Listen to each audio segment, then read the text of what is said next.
오늘 성경 본문은 마가복음 제8장 29절로 35절입니다. 네, 마가복음 제8장 29절로 35절 제가 봉독합니다. 또 물으시되 너희는 나를 누구라 하느냐? 베드로가 대답하여 이르되 주는 그리스도시니이다 하매 이에 자기 일을 아무에게도 말하지 말라 경고하시고 인자가 많은 고난을 받고 장로들과 대제사장들과 서기관들에게 버림받아 죽임을 당하고 사흘 만에 살아나야 할 것을 비로소 그들에게 가르치시되 드러내놓고 이 말씀을 하시니 베드로가 예수를 붙들고 항변하매 예수께서 돌이키사 제자들을 보시며 베드로를 꾸짖어 이르시되 사탄아 내 뒤로 물러가라. 내가 하나님의 일을 생각하지 아니하고 도리어 사람의 일을 생각하는도다 하시고 무리와 제자들을 불러 이르시되 누구든지 나를 따라오려거든 자기를 부인하고 자기 십자가를 지고 나를 따를 것이니라. 누구든지 자기 목숨을 구원하고자 하면 잃을 것이요 누구든지 나와 복음을 위하여 자기 목숨을 잃으면 구원하리라. 아멘. 자, 오늘 말씀으로 들어가면서 한번 생각을 해보십시다. 우리 모두 열심히 살아왔어요. 참 치열하게 살아왔습니다. 우리 중에 누구도 어떻게 살아도 상관없어, 뭐 될 대로 되라지, 물론 힘드니까 그런 생각이 들 때는 있지만 그렇게 사는 사람은 아무도 없습니다. 정말 치열하게 열심히 잘 살고 싶어서 살아온 삶인데 그렇게 살아온 삶을 뒤돌아보면 기쁨이 없어요. 대부분이 기쁨이 없어요. 왜 그럴까? 그렇게 한번 질문을 가지고 오늘의 말씀으로 들어가기를 원합니다. 오늘은 두 개의 테스트 이야기를 나눕니다. 질문 이야기 중에는 질문 이야기가 있고 테스트 이야기가 있다. 질문 이야기는 그냥 질문하는 거고 테스트 이야기는 질문을 함으로 템테이션, 말 그대로 테스트를 하기 위해서 한 질문이죠. 첫 번째 이 테스트 이야기는 누가복음 10장에 나오는 선한 사마리아인의 비유, 뭐 이렇게 불리는 말씀입니다. 주제는 누가 이웃이냐 하는 것이죠. 이 얘기는 two sets of perfect double question and answer, 묻고 답하고 묻고 답하고 그렇게 되어 있습니다. 이 완벽한 질문에 완벽한 답변이 두 사람이 또 완전히 동의하고 있습니다. 근데 도대체 뭐가 문제냐? 문제는 사실은 완벽한 질문에 완벽한 답을 나누고 있지만 질문도 답도 그들의 관심은 아닙니다. 이들은 게임을 하고 있는 것이죠. 서기관이 첫 번 질문에는 시험하려, 예수님을 시험하려고 물었습니다. 두 번째 질문에는 옳게 보이려고. 제가 이게 학교 생활 돌아보니까 저는 질문을 좀 많이 하는 편인데 제 질문의 한 70-80%는 몰라서 했기보다는 내가 안다는 걸 은근히 가시하고 싶어서, 실제로 몰라서 한 질문은 어떻게 보면 20-30%도 안 되지 않나. 근데 저를 닮은 사람이 성경에도 있군요. 옳게 보이려고 그렇게 질문을 했어요. 그렇지만 허를 찔렸고 예수님은 그런 테스트에, 이 게임의 도전을 받으시고 이 녀석아 감히 누구에게 게임을 하려고 해? 이 거짓이 가득한 자야. 그렇게 하지 않으셨습니다. 그 게임을 즐겁게 받으셔서 또 같이 게임을 하시는 것입니다. 그렇게 해서 자신의 진정한 뜻을 이렇게 나타내는 그런 계기로 삼으셨죠. 이 perfect한 two sets of questions and answers, 목적은 몰라서 묻는 것도 아니며 그러므로 답이 필요한 것도 아니며 사실. 그래서 답을 들을 리도 없습니다. 나누는 목적은 누가 더 우수하냐, 잘났냐, 옳으냐. It's a game. 맞는 답을, 그러므로 오늘 본문을 보면은 맞는 답을 알고 말한다고 하는 것이 하나님을 경외하는 것과 믿는 것과 아무 상관이 없는 것을 볼 수 있습니다. 이 시대는 하나님에 대한 교리가 너무나 발달되어서 누구든지 하나님에 대해서 맞는 답을 말할 수 있습니다. 적어도 교회를 좀 다니셨다면 그러나 그것이 하나님을 알고 하나님의 능력을 누리는 것과는 아무 상관이 없을 수도 있다 하는 것도 만날 수가 있습니다. 계명은 무엇이에요? 하나님과 이웃을 사랑하라. 근데 하나님은 영이세요. 하나님은 보이거나 오브젝트가 될 수 있는 실체가 전혀 아니십니다. 그래서 하나님을 사랑하실 수 없습니다. 하나님은 어떻게 사랑하시겠어요? 내가 사랑한다고 하나님 더 하나님이 되시는 것도 아니고, 내가 사랑 안 한다고 하나님이 더 비참해지시는 것도 아니고, 하나님을 사랑하는 유일한 길은 하나님의 계명을 사랑하는 것입니다. 그래서 예수님이 요한복음에서 정리하시죠. 내가 새 계명을 준다. 내가 너희를 사랑한 것 같이 너희가 서로 사랑하라. 그것이 하나님을 사랑하는 것이다. 그렇습니다. 그런데 이 계명은 그러므로 이웃을 사랑하라는 것인데, 이 대화의 목적은 이웃을 사랑하기 위한 것이 아니라 나의 우위를 증명하기 위한 것이죠. 이것을 통해서 예수님은 자기의 가슴을 열어 보이십니다. 누가 이웃이냐? 한마디로 모두 다 이웃이다. 왜 곁에 사람이 이웃되지 못하느냐? 자기 판단과 정죄에 사로잡혀 있으니까.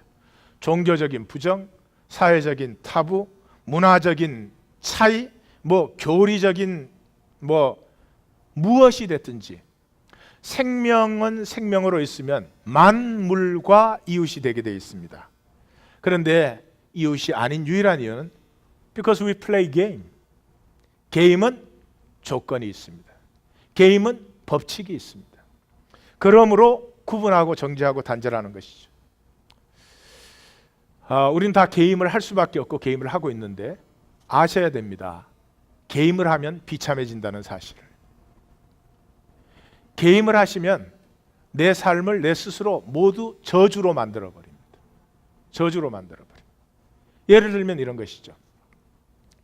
남자는 어려운 일이 있으면 이렇게 아내에게 여보 나 이런 게 힘들어. 이학권 성도가 나를 또 못 살게 굴었어. 나 속상해 죽겠어. 당신이 좀 때려주면 좋겠어. 그런 남편 보셨어요? 남자들은 그 당연한 걸 표현을 못해요. 자유하게 될 때까지. 남자들은 뭐 하냐? 동굴에 들어가요. 동굴에 들어가서 혼자 끙끙거리다 어찌됐건 해결이 되든 자기 안에 뭐가 됐든 그때서야 나와요. 그런데 생명을 아는 아내라면은 제 양반이 뭔지 모르지만 또 힘들어 하는구나. 응? 얼마나 힘들면 저 동굴에 들어갔을까. 나올 때는 곰이 동굴에서 나올 때는 하이버네이트를 해가지고 영양이 없어요. 그래서 나올 때는 삼계탕을 끓여 먹어야 되겠구나. 이건 생명을 나누는 아내예요. 근데 게임 안에 들어있는 아내는 저 사람이 또 나한테 무슨 불만이 있어갖고 인상을 저렇게 쓰고 왔다 갔다 하고 말을 걸어도 말에 대답을 하나. 밥을 먹으라 그러니 밥을 먹는데 기쁘게 오나. 게임을 하는 사람은 항상 대립관계로 봅니다. 그래서 상대방의 일거수일투족을 항상 나에게 불리하게 되는 것이 아닌가 하는 근심, 염려, 불안, 두려움에 사로잡혀 있기 때문에 아무것도 누리지 못한.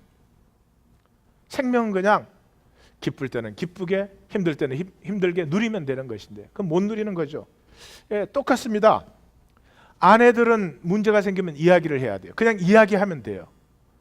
근데 게임하는 남편은 아내가 이야기하면 두려워져요. 왜? 날 보고 해결해내라 그러는 줄 알아요. 근데 해결 능력이 없다는 건 옛날에 알고 있거든요. 그래서 아내가 원하는 건 단순히 들어주기를 바라요. 당신 그렇구나, 그렇게 힘들구나. 예. 그것도 싫으시면 저처럼 딴 일 하다가 3분마다 그래, 그랬어 이렇게만 하시면 되는데 그걸 못 하셔가지고 꼭 맞는다고요. 게임을 하는 사람은 아무것도 누리지를 못합니다. 오늘 본문은 주의하실 것은 해석하려고 애를 쓰지 마십시오. 오늘 말씀이 그 능력을 상실한 가장 큰 이유가 사람이 하나님의 말씀을 자꾸 해석을 해놓습니다. 얼마나 은혜롭게 해석하라는지 말할 수가 없어요. 오늘 본문도 해석하기 좋은 본문이에요. 주의하셔야 됩니다. 그냥 예수님이 하시는 말씀은 모두가 이웃이 될 수 있고 모두가 우리의 이웃이지. 그렇게 살면 되는 거야. 그게 이웃 사랑이야. 뭐 그런 얘기를 하시는 거지. 여기에 무슨 제사장이나 레인이 악하다 그런 얘기 아니에요. 그 당시에는 그렇게 길에서 쓰러진 사람 돕다가 그게 출애비 돼가지고 강도당하는 일도 많았어요. 또 제사장과 레인이니까 시체를 만지면 부정해져요. 그 사람이 만약에 죽었다면 그러면 그날의 듀티를 의무를 할 수가 없죠. So it's between duty and duty. 내가 해야 되는 그 일을 내가 해야 되는지 아니면 당장 어려운 사람을 돕는지 그런 것이지 뭐 제사장이나 레인이 나쁘다 악하다 그런 얘기 전혀 아닙니다. 그뿐만 아니라 또 사마리아인이 이렇게 훌륭하다 그런 얘기도 안 해요. 내 이웃을 내 몸같이 사랑하는 그냥 자연스러운 모습이죠. 사람은 사람이 길에 쓰러져 있으면 도와주고 싶은 게 인지상정이에요. 내가 도울 수 있는 만큼 도와주고 싶은 게 사람의 자연스러운 본성이에요. 하나님의 형상으로 지어졌기 때문에. 어찌 사람이 피를 흘리고 쓰러졌는데 고춧가루 뿌리고 싶다.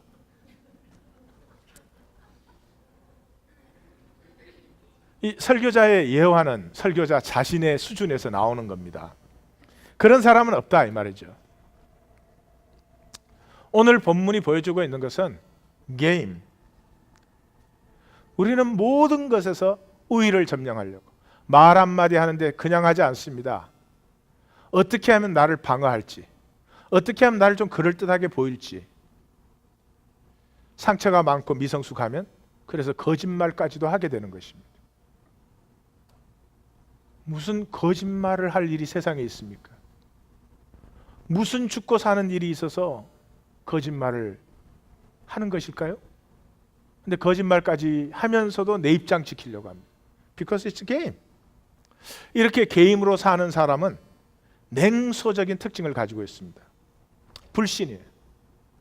자기가 거짓이기 때문에 다른 사람도 다 거짓인 줄 압니다. 그래서 믿어지지가 않습니다. 사실은. 진정한 믿음이 불가능해져요. 이렇게 해도 뭐 죽으면 그만인데 이런 생각들을 죽으면 그만이에요? 정말 아세요? 아니 이 육체 벗으면 정말 끝이에요? 자신 있으십니까? 아닙니다. 천만의 말씀입니다. 생명을 조금만 알아도 그건 아니라는 사실을 알죠. 여러분 각각 다 나이를 드셨는데 나이 들었다고 마음이 늙어졌습니까? 천만에요. 마음은 소녀 때나 소년 때나 똑같습니다. 왜 그렇습니까? 생명은 똑같은 거니까요. 보이지 않는 우리가 영이라고 부르는 생명은 항상 하나님이 항상 같으시잖아요. 그 하나님의 생명을 우리에게 주셨으니까 생명은 항상 같아요. 제가 20대 대학생 때 40대를 보면 우와 아저씨들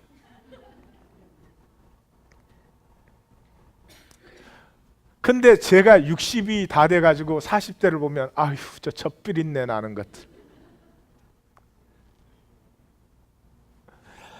생명은 조금 더 달라지죠. 항상 자기가 중심이에요. 참말. 그리고 자기가 게임을 하는 건 다 거짓으로 하잖아요. 그러니까 진짜가 없다고 생각해요. 실제가 없다고 생각해요. 모두가 거짓이라고 생각해요.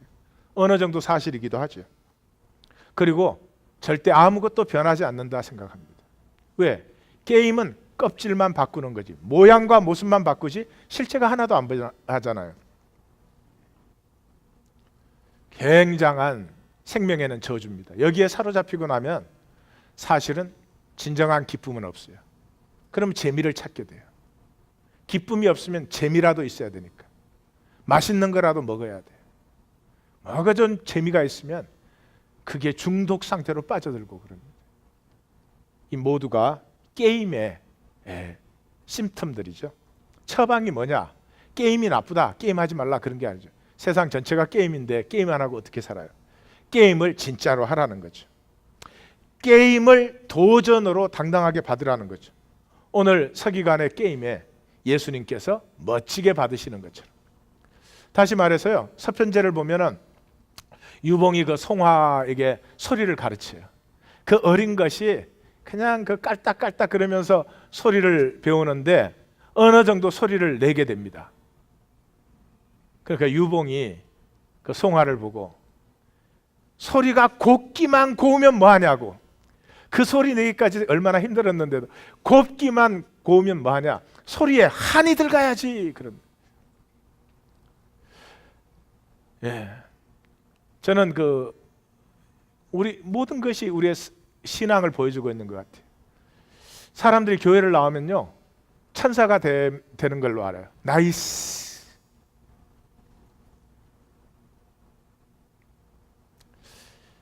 하나님의 사람이 된다고 하는 건 하나님의 한이 내 가슴에 서리는 거예요. 얼마나 아름답게 창조한 세계인데, 얼마나 아름다운 생명을 우리 한 사람 한 사람에게 주었는데, 그 살아가는 모습, 아름답지도 영광스럽지도 거룩하지도 깨끗하지도, 무엇보다 너무 가난하고 너무 빈핍하고 메말라서 목마름과 이 메마름에 시달리는 이 땅을 보면서 하나님의 가슴에는 한이 서려 있습니다.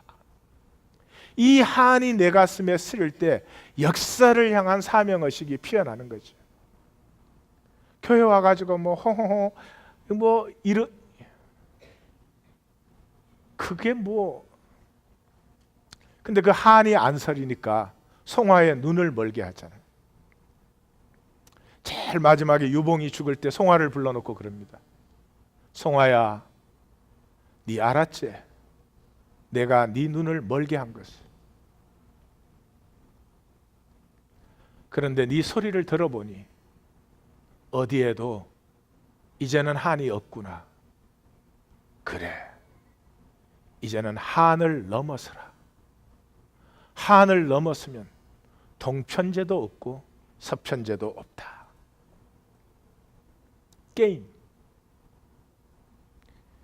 게임을 진짜로 하십시오.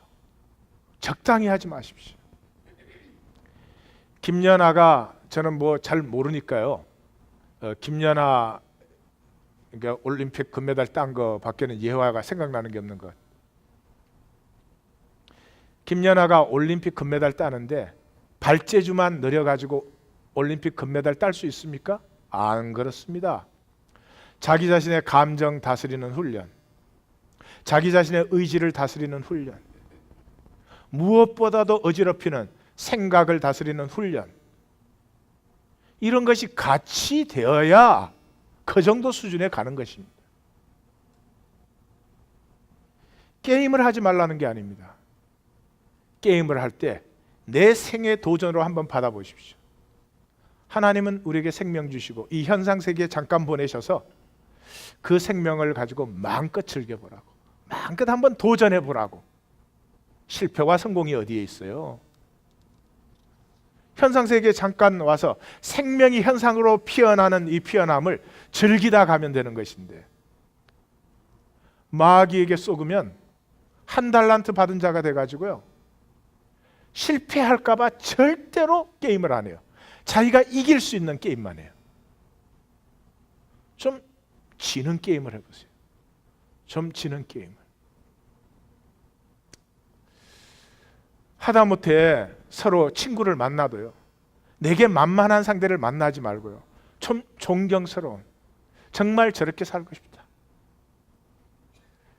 이 인간 사회라는 건 끼리끼리, 그래서 성도님들 저를 만나기는 했지만 얼마나 고마운 일이기는 합니까만은 좀 도전해 볼 필요도 있다. 두 번째 본문은 마가복음 8장에서 나오는 베드로의 고백과 베드로가 이제 꾸짖음 듣는 그런 본문이에요. 내용은 간단하죠. 사람들이 고백했어요. 세례 요한이나 엘리야나 선지자 중에 하나라 하더이다. 마태복음은 예레미야가 들어가 있죠. 베드로가 고백했습니다. 너희는 나를 누구라고 하느냐? 그랬더니 주는 그리스도 신이다. 마태복음에는 하나님의 아들도 들어가 있죠. 십자가의 가르치심, 그러니까 주는 그리스도십니다라는 고백이 드려지자 십자가의 가르침을 비로소 주십니다. 그런데 그 십자가의 가르침을 받은 베드로가 사실은 제자들이 다 항변하는 거죠.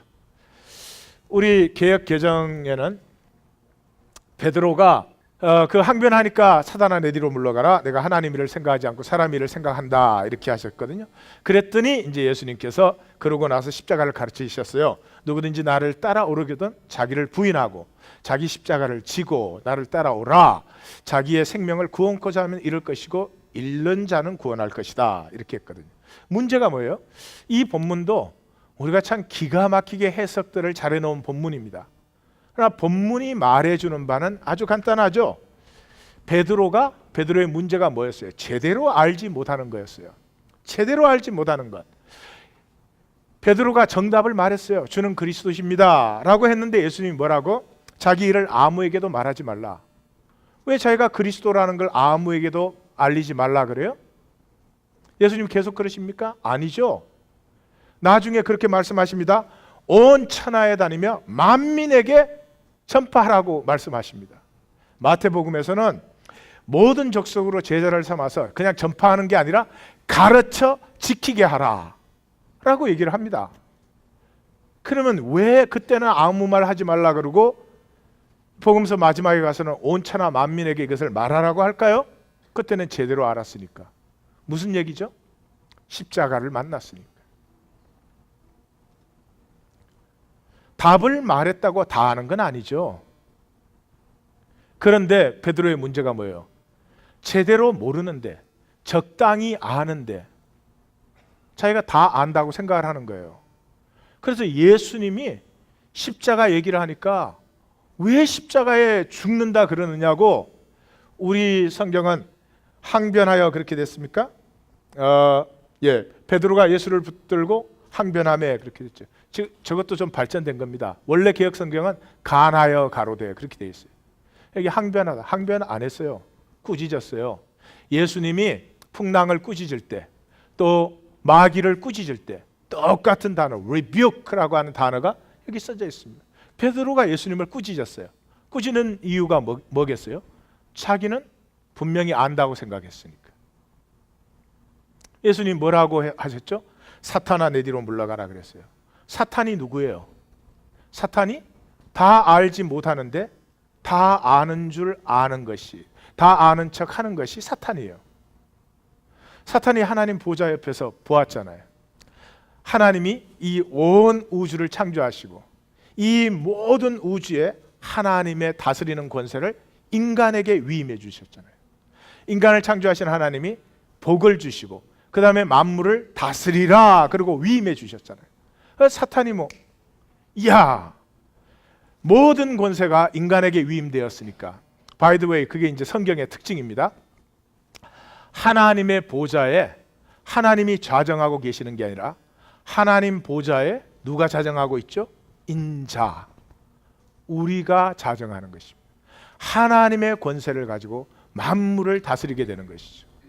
그게 완성된 때를 이제 하나님의 나라가 완성됐다 그러는 것인데, 그러니까 사탄이 사람만 딱 속이면, 사람만 소나기에 잡으면 천하가 자기 것이 되는 거 아니에요. 그래서 사람을 딱 속였습니다. 그런데 마귀가 다 아는 게 아니었어요. 모르는 게 있었어요. 뭐를 몰랐죠? 인간은 잠시 사로잡힐 수 있습니다. 은과 금, 권력과 명예, 등등등 이런 것에 인간은 잠시 사로잡힐 수 있습니다. 근데 영원히 사로잡히지는 않습니다. 인간을 영원히 사로잡을 수 있는 것은 사랑밖에 없습니다. 이 세상의 모든 돈을 가졌다고 계속 행복하지 않습니다. 이 세상의 모든 사람이 다 좋아하는 인기를 가졌다고 계속 행복하지 않습니다. 그래도 인간은 목마릅니다. 왜 그렇죠? 하나님의 형상으로 창조되었기 때문에. 참된 사랑, 십자가에서 죽으면서까지도 자기를 내어주는 그러한 사랑을 만날 때까지 인간 영혼에는 만족과 안식이 없는 것입니다. 마귀는 이것을 모릅니다. 그래서 속여서라도 인간을 사로잡으면 자기가 온 우주를 사로잡을 것 같지만은 마귀의 때는 정해져 있다. 이것이 구약 신약의 모든 마귀의 때는 정해져 있다. 우리도 돈이 단 것처럼 살 수 있습니다. 인기가 다인 것처럼 살 수 있습니다. 사람들만 나에게 좀 좋게 해준다면 행복할 것이라고 생각할 수 있습니다. 나 그것이 영원하지 않다. 때가 다 있는 것입니다. 저는 성도님들께서 십자가에서 나타난 하나님의 사랑을 꼭 만나시기를, 꼭 만나시기를 우리 주님의 이름으로 축원합니다. 그때까지 자유가 없어요. 그때까지 이 허기짐과 목마름을 어떻게 할 수가 없어요. 제가 이제 성경 좀 이렇게 또 다시 봤어요. 언제 그러면 베드로가 제대로 알았는가? 사도행전이더라고요. 사도행전을 딱 들어갔더니 그 120문도가 얼마나 생각이 어지러웠겠어요. 아니 부활하신 걸 보니까 예수님이 분명히 그리스도인데 메시아인데 메시아가 그 가룟 유다 하나를 어떻게 처리를 못했나? 어떻게 저렇게 비참하게 죽어야 되나? 또 어떻게 그래도 우리 중에 소중한 한 사람이었는데 저렇게 자살하도록까지 이렇게 일이 됐을까? 뭐 생각들이 많았을 것 같아요. 사도행전이 시작되는데 저는 이번에 새로 읽어보니까 베드로가 일어나 가로되, 그 말이 많이 나오더라고요. 그러니까 베드로가 딱 일어나서 말씀하기 시작하면은 놀라운 역사가 나타나는 거예요. 저는 앉았을 때도 설교를 하거든요. 밥 먹으러 앉았을 때도. 근데 역사가 그렇게 안 일어나요. 딱 베드로가 일어나더니 하는 말이 가룟 유다 문제를 정리를 하는데 시편 69편, 109편을 이용해, 이거 다 메시아 시편이거든요. 제왕 시편이라고 부르는 시편들인데 그 시편이 쫙 흘러가면서 하나님의 예정하신 일이 이루어진 것이다라고 하는 것을 너무나 선명하게 정리를 딱 해요. 그리고 마띠아를 딱 선출해 가지고 12제자를 다시 회복시켜요. 그러니까 하나님의 성령이 그들에게 임하기 시작해요. 성령이 임해가지고 사람들이 또 우왕좌왕 이해를 못하니까 또 베드로가 일어나 가로되, 그 다음 뭐 요엘서 2장에서부터 시작해서 시편 16편, 시편 110편, 대표적인 제왕 시편, 메시아의 시편, 그게 느헤미야와 사무엘 하의 메시아 예언까지 인용을 하는데 말씀을 가르치는 게 아니에요. 이미 말씀이 그 안에 충만해 가지고 말씀이 생수의 강으로 정말 흘러넘치는 거죠. 딱 그렇게 하면서 결론을, 그래서 너희가 십자가에 못 박아 죽인 이 예수를 하나님이 다시 살리사 주와 그리스도가 되게 하셨느니라. 그랬더니 사람들이 다 가슴이 찔려 어찌할꼬 그랬다는 거예요. 우리는 어찌할 건 아니지만 그래도 하나님 교회는 복이 있어요. 비슷하니까 언제 끝날꼬.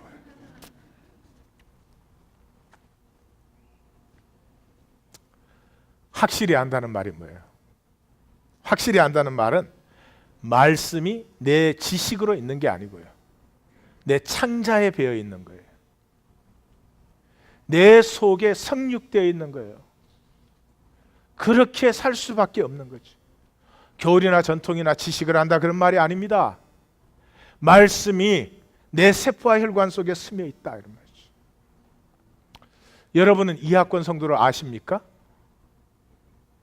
아십니까? 다 표정이 내가 나를 모르는데 남들 너를 알겠느냐 뭐 그런 표정들이시네.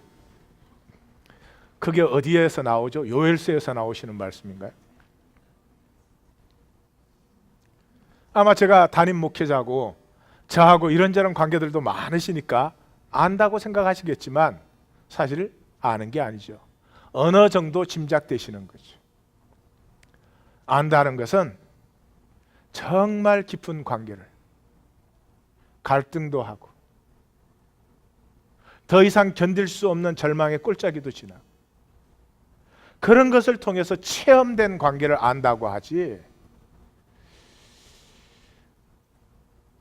목사의 설교 듣고 하나님을 알 수 있겠습니까? 안 되죠. 제가 지금 엑서사이즈를 하나 하겠습니다. 우리의 삶에서 그 사람 내가 안다고 생각했는데 알고 보니까 전혀 몰랐던 그런 경험들이 우리 모두 있으시죠? 그때를 한번 생각해 보십시오. 야, 그 사람이 그럴 줄 몰랐어. 나 그 사람 믿어줬는데 뭐 이러죠. 잘 생각해 보십시오. 그 사람 믿은 적 없어요. 그 사람을 내가 믿을 때나 지금 못 믿을 때나 그 사람 똑같은 사람이에요. 그 사람 믿은 적 없어요. 믿을 때 뭘 믿었어요? 그 사람에 대한 나의 생각을 믿었어요. 못 믿겠다 할 때는 그 사람에 대한 나의 생각이 바뀐 거지 그 사람이야 똑같은 사람이지. 우리 성도님들에게 제가 한번 여쭤보겠습니다. 혹시 하나님에 대한 자기의 생각을 믿는 거 아니세요? 왜냐하면 이 시대의 교회 생활이란 하나님을 만나기가 어렵습니다. 정확하게 표현한다면 거의 불가능하다 그럴 수 있습니다. 너무 종교화되었기 때문에. 그래서 교리를 안 되든지 성경 지식을 어느 정도 갖고 있다든지 교회 안에 와서 말하고 행동할 수 있다든지 이런 것들을 하나님 믿는다고 착각하기가 쉽습니다. 하나님에 대한 나의 생각들을 가지고 하나님이라는 실체를 대체했을 가능성이 많아요. 이 얘기의 핵심은 어디에 있습니까? 생존과 생명은 전부 다 게임을 합니다. 이제 생존의 특징은 게임을 to survive, 이기려고 하는 것입니다. 그런데 이 서바이벌 게임은 인간끼리의 얘기예요. 그러므로 특징이 적당히 사십니다. 인간끼리니까 서로 간에 다 알지 못합니다. 적당히만 해도 얼마든지 통합니다. 그래서 적당히를 배우는 것입니다. 그러므로 하나님을 믿는 것이 아니라 하나님에 대한 생각을 믿는 분들은 분명히 점검해 보시면 신앙생활을 적당히 하고 계실 것입니다. 이 시대에는 예배도 적당히 드립니다. 예배도 부담스러우면 안 됩니다. 여러분들은 어떤 마음과 기도와 자세로 오늘 예배에 나오셨습니까? 그래서 적당히 하기 때문에 거짓이 들어가 있습니다. 거짓의 특징은 분열시키는 것입니다. 진리는 항상 하나가 되게 합니다. 그래서 그 게임을 하는 이유가 삶에서 도피하기 위해서입니다. 어려운 거 생각 안 했으면 좋겠어요. 어려운 거 힘든 거 잊어버렸으면 좋겠어요. 그리고 그냥 재미있는 거 좋은 것만 그냥 있었으면 좋겠어요. 문제 있어도 없는 척 덮었으면 좋겠어요. 내 안에 자라야 될 부분이 많아도 괜찮은 것처럼 쓱 억눌러뒀으면 좋겠어요. 심지어 죄와 거짓이 악이 내 안에 있어도 없는 것처럼 눌러만 놓으면 될 것처럼 생각합니다. 비겁함 삶이죠. 용기가 없는 삶이죠. 생명을 살게 되면 똑같이 게임을 하는데 게임 to enjoy 하는 것입니다. 그 게임을 가지고 내게 주신 하나님이 주신 건 가능성이잖아요. 가능성을 피워내는 기회로 그 게임을 대하는 거죠. 그래서 이 사람은 하나님 앞에 삽니다. 사람 앞에 문제가 아니에요. 이 사람은 사람이 나를 평가할 수 없는 걸 압니다. 사람이 평가하죠. 그러나 바른 평가가 아무것도 없습니다. 그러나 사람이 나를 좋다 한들 싫다 한들 별로 상관없습니다. 하나님 앞에 나는 누가 되어가고 있느냐, 그게 중요하죠. 그래서 마음과 뜻과 힘을 다해서 그냥 자기를 산다는 말이죠. 자기 진실을 사는 것이 마음과 뜻과 힘을 다하는 거죠. 그래서 이 사람은 진실이 있습니다. 그러므로 초점이 선명하죠. 초점이 선명하다는 말은 올인이 된다, 뭐 그런 말이죠. 그것을 향해서 나아간다. 이게 헌신이 되는 삶이고 용기가 있는 삶입니다. 특별히 이 시대를 주의하십시오. 이 인터넷 시대가 돼서요, 이제는 정말 적당 제국이 온 천하에 가득합니다. 내가 누구냐 하는 거 페이스북에다가 이미지만 그럴듯하게 올리면 되는 것입니다. 저는 페이스북이 없어요. 저는 페이스북을 처음에 들었을 때 내 얼굴 올려야 되는 줄 알고 기가 너무 놀래갖고 안 올렸어요.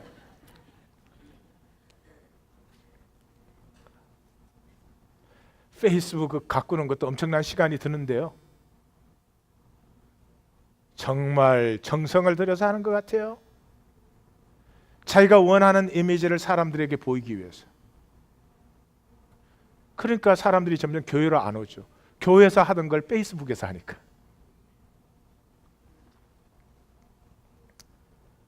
이 시대의 적당 중에 적당, 전락된 것 중에 전락된 것이 무엇이에요?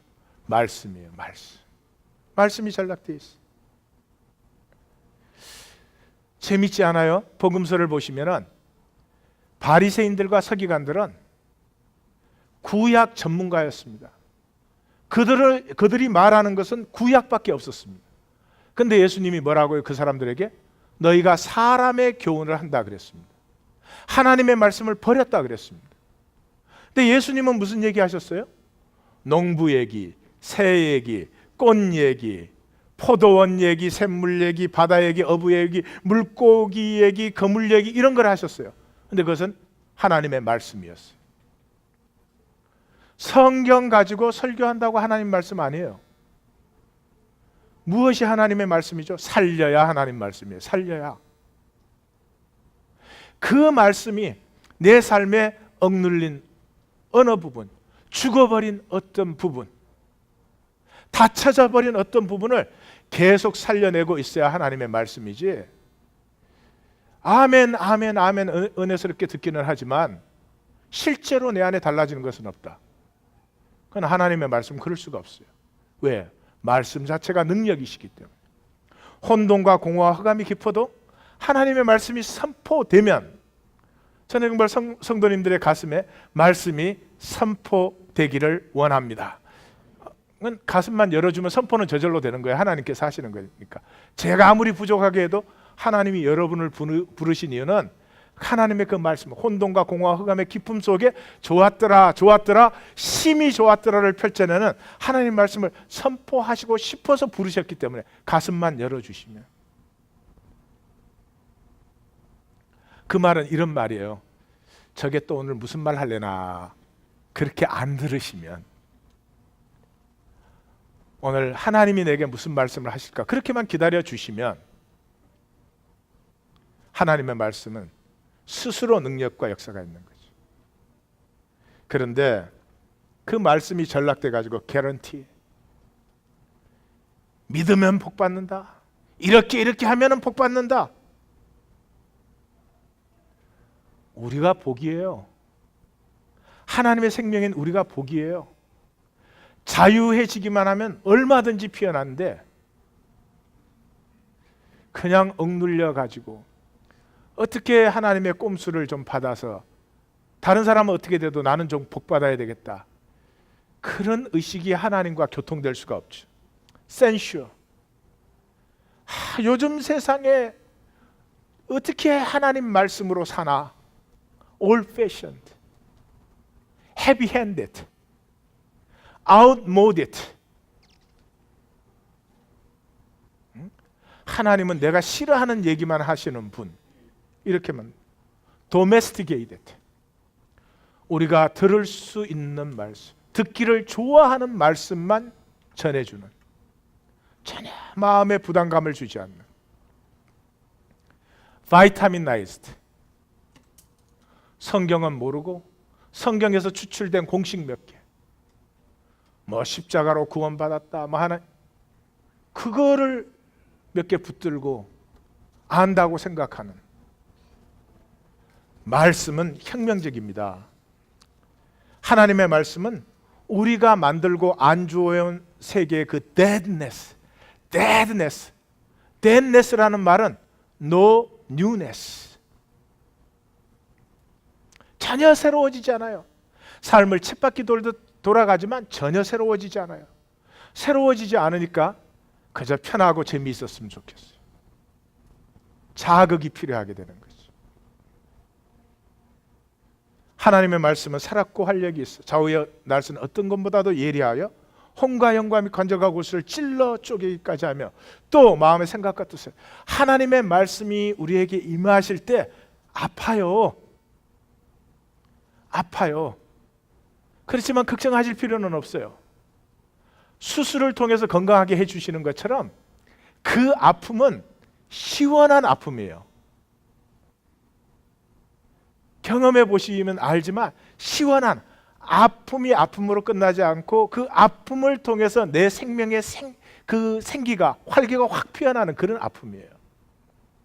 두려워하지 마시고 하나님의 말씀에 가슴을 여십시오. 예. 표정들이 이런, 잘하면 우리가 열지, 그런 표정들이신데 제가 좀 부족하더라도 하나님 앞에 여세요. 옆에 분에게 여세요. 예. 뿐만 아니라 이 하나님의 말씀은 우리끼리 통용시켜온 원 디멘셔널 논리를 파괴해버려요. 깊이가 하나도 없는 그냥 1차원적인 서페이스, 그냥 껍질만 가지고 그냥 이렇게 저렇게 수시로 그 시간을 모면해 나가는, 관계를 모면해 나가는 깊이가 전혀 없는 flattened, 쉬운 말로 하면 모든 것을 돈으로 환산해요. 모든 것을 돈으로 환산해요. 남편도 돈을 잘 벌어오면 소중하게 느껴져. 돈이 부족하면 남편이 무기력하고 필요 없이 느껴져. 요즘은 남자들까지도 여자를 돈으로 환산하더라고요. 한국에서 결혼 설비를 했는데 어떤 사람과 어떤 여성과 결혼을 하고 싶느냐 하는데 1위가 돈 잘 벌어오는 여성과 결혼하고 싶다. 글쎄 나도 그걸 진작 알았어야 되는데. 근데 궁정관 성도는 직장생활 할 때 나보다 돈을 더 잘 벌었어요. 사실은 선견 지명이 있는 자예요.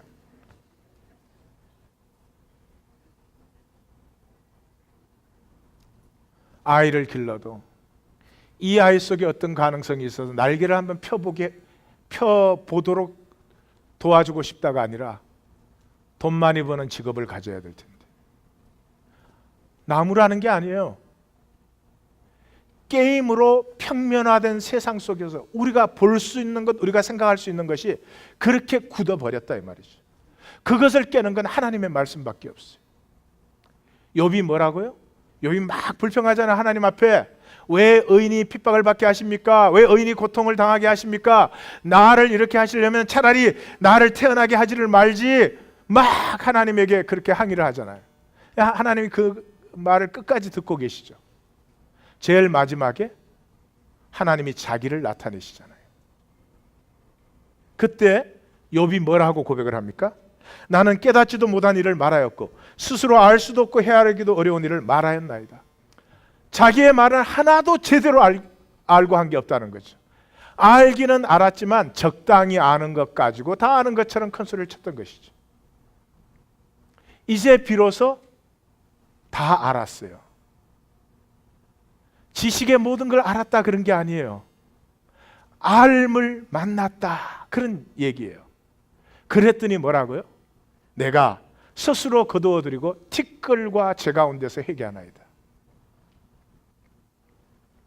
나를 창조하시고 나를 사랑하시고 나를 이 땅에 보내시고 왜 이렇게 힘들게 살게 하나 원망도 많았지만은 그 하나님의 근원적인 가슴을 탁 만나는 순간에요,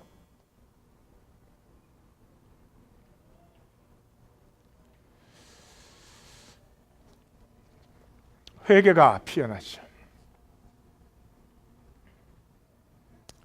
가슴이 찢어지죠.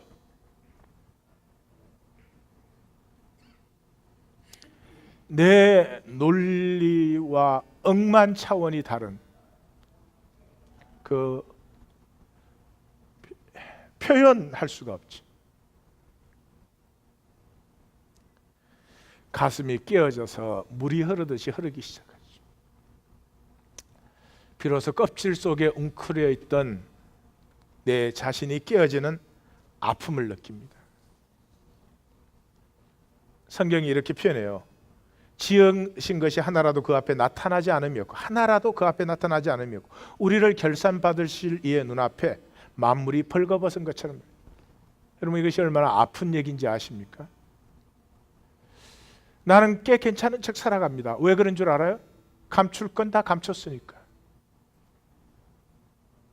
네, 하나도 감출 수 없는, 하나도 감출 수 없는 하나님 앞에 내가 탁 만나지는 순간에 정말 떼굴떼굴 굴르게 되죠. 꽤 괜찮은 척 살아왔는데요, 제가 고르타르보다 더 끈적거려요. 거기서 내 손을 떼고 싶은데 떼려고 하면 그게 더 묻어서 나와요. 미칠 것 같아. 돌아버릴 것 같아. 그 아픔에 떼굴떼굴 굴러요. 근데 참 이상하죠. 참 이상하죠. 아픈데 후련해요. 그리고 비로소 알아요. I am beloved. 내 속으로 이때까지 이렇게 생각하고 있었어요. 내가 온전해질 때까지, 내가 더 거룩해질 때까지 하나님이 나 사랑 못하실 걸로 생각하고 있었어요. 무조건적인 사랑 가르치지만 제 속에는 그게 진실이었다고요. 그런데 이렇게 부족해도, 이렇게 연약해도, 이렇게 못나도 나를 사랑하시는 그 하나님의 사랑이 이 거짓 껍질이 끼어질 때 파고들면서 비로소 I know I am beloved and I am called. 내가 그냥 여기 있는 것이 아니고 하나님이 나를 이 자리에 이 모습으로 보내셨어요. 살아가야 될 이유가 비로소 생겨요. 내가 존재해야 될 목적이 생기기 시작해요. 그때 알아요. 사람들의 판단과 평가는 이리로 스치고 저리로 스치고, 평가가 좋으면 좋을 수도 있겠고, 자기 싫으면 나를 욕을 할 수도 있겠지만 그건 다 바람소리 같은 것이에요. 하나님 평가만이 온전한 평가예요. 그 평가 앞에 내가 서고 싶어요. 처음으로 거룩함이 기쁨의 소망이 돼요. 나를 정말로 아시고 나를 정말로 사랑하시는 그분 앞에 내가 서고 싶은 것이 내 소망이 돼요. 겉으로는 뭐라 그래도 속으로는 돈이 더 많았으면 좋겠고, 권력이 더 많아졌으면 좋겠고, 그랬던 내 삶이요, 그 욕망이 희미해져요. 하나님이 뚜렷해지는 순간이에요. 제가 오늘 주보 명상에 적당이라는 글을 하나 써봤어요. 어릴 적에 왜 혼이 나는지도 모르고 혼이 났지요. 여기 혼이 났다는 말은 뭐 맞고 꾸중 듣고 그런 것을 말하는 거 아니에요. 아주 아이에게 잘해주는 집안에 눈치만 엄마가 살짝 달라져도 아이는 다 느껴요. 운다고 떠든다고, 말이 없다고, 말이 많다고, 시키는 대로 안 했다고, 한 번도 무엇이 어떻게 잘못되어 설명은 없었어요. 너가 뭐를 했는데 그것이 엄마 감정을 어떻게 자극해서 그래서 엄마가 이렇게 혼내는 거, 이런 설명 없었어요. 사는 길은 하나, 눈치가 빨라야 됐죠. 지금 돌아보니 눈치란 적당히 알고 재빨리 처세하는 것이네요. 나도 모르게 평생 그렇게 살았어요. 늘 피해 의식과 불안과 두려움에 종노릇했네요. 남의 눈치에 민감하다 보니 내가 누구인지는 알 겨를조차 없었어요. 내가 나를 살지 않는다는 것조차 몰랐지요. 내가 나를 살면 나이면 되는데 내가 나 아니니 그 많은 의의가 필요했어요.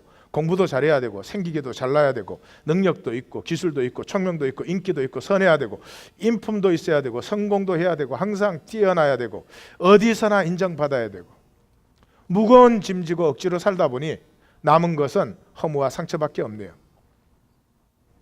내가 나로 살면 당연히 나 전체로 사는 것인데, 그냥 마음 뜻 힘을 다해 사는 건데, 눈치로 적당히 살다 보니 나 자신은 산 적도 누린 적도 없어서 돌아보는 길에는 허무만 짙어지네요.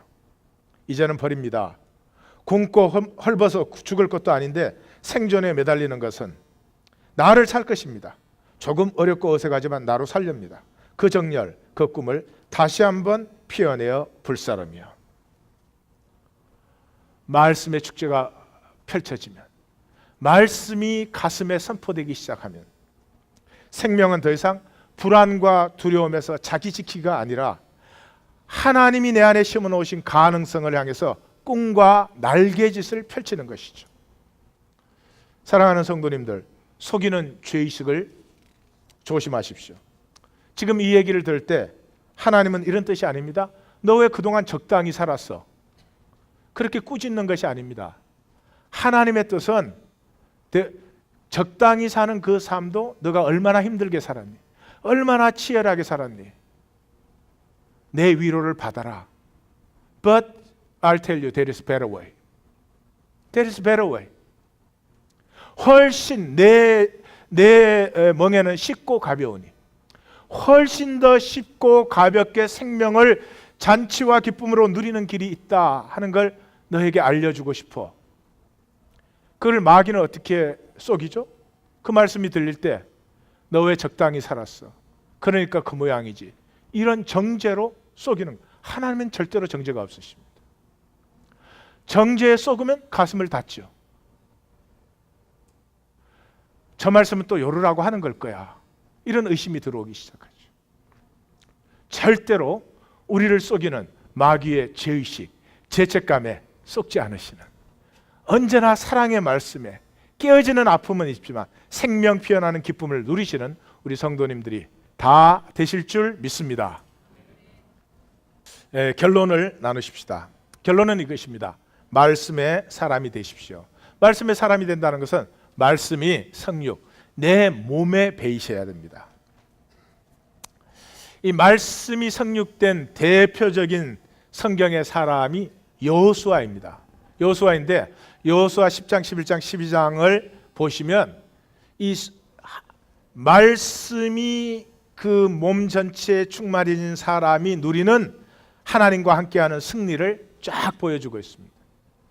예를 들면은 10장 시작되자마자 이런 얘기가 나와요. 뭐 하늘에서 우박이 내려가지고 우박이 적을 더 많이 죽였다. 뭐 태양이 멈춰섰다, 달이 멈춰섰다, 이런 동화 같은 얘기를 해요. 사람들이 그 본문을 읽을 때 그런 동화 같은 장면은 신경을 쓰는데 그 본문의 핵심은 뭔지를 몰라요.